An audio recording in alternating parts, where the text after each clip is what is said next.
രവി എന്ന കുട്ടി ചൊവ്വയിലെ ഒരു ചെറിയ ഫാമിൽ താമസിച്ചിരുന്നു. അവന് 10 വയസ്സായിരുന്നു. വളരെ ഏകാന്തനായിരുന്നു അവൻ. അവന്റെ വീടിനടുത്ത് മറ്റു കുട്ടികളൊന്നുമില്ലായിരുന്നു. അവന്റെ മാതാപിതാക്കൾ ദിവസം മുഴുവൻ ഗ്രീൻഹൌസിലാണ് ജോലി ചെയ്തിരുന്നത്. രവിക്ക് ഒരു സുഹൃത്തിനെ വേണം. പക്ഷേ കളിക്കാൻ ആരുമില്ലായിരുന്നു. ഒരു ദിവസം രാവിലെ അവന്റെ അച്ഛൻ അവന് ഒരു സമ്മാനം നൽകി. അത് സി എന്ന പേരുള്ള ഒരു ചെറിയ റോബോട്ടായിരുന്നു. ഹലോ രവി, സി പുഞ്ചിരിയോടെ പറഞ്ഞു. ഇപ്പോൾ ഞാൻ നിങ്ങളുടെ സുഹൃത്താണ്. രവി വളരെ സന്തോഷവാനായിരുന്നു.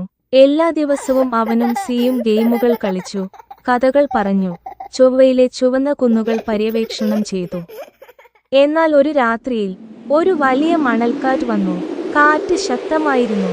രവിയും കുടുംബവും സുരക്ഷിത സ്ഥാനത്തേക്ക് ഓടിയെത്തി. പക്ഷേ സി പുറത്ത് വഴിതെറ്റി. രവി നിലവിളിച്ചു, സി, നീ എവിടെയാണ്? കൊടുങ്കാറ്റ് 2 ദിവസം നീണ്ടുനിന്നു. 3-ാം ദിവസം രവി വാതിലിൽ മൃദുവായി മുട്ടുന്നത് കേട്ടു. അവൻ അത് തുറന്നു. അതാ, ചുവന്ന പൊടിയിൽ പൊതിഞ്ഞെങ്കിലും പുഞ്ചിരിക്കുന്ന സി. എനിക്ക് തിരിച്ചുവരാനുള്ള വഴി കണ്ടെത്തി, സി പറഞ്ഞു. രവി തന്റെ സുഹൃത്തിനെ കെട്ടിപ്പിടിച്ചു.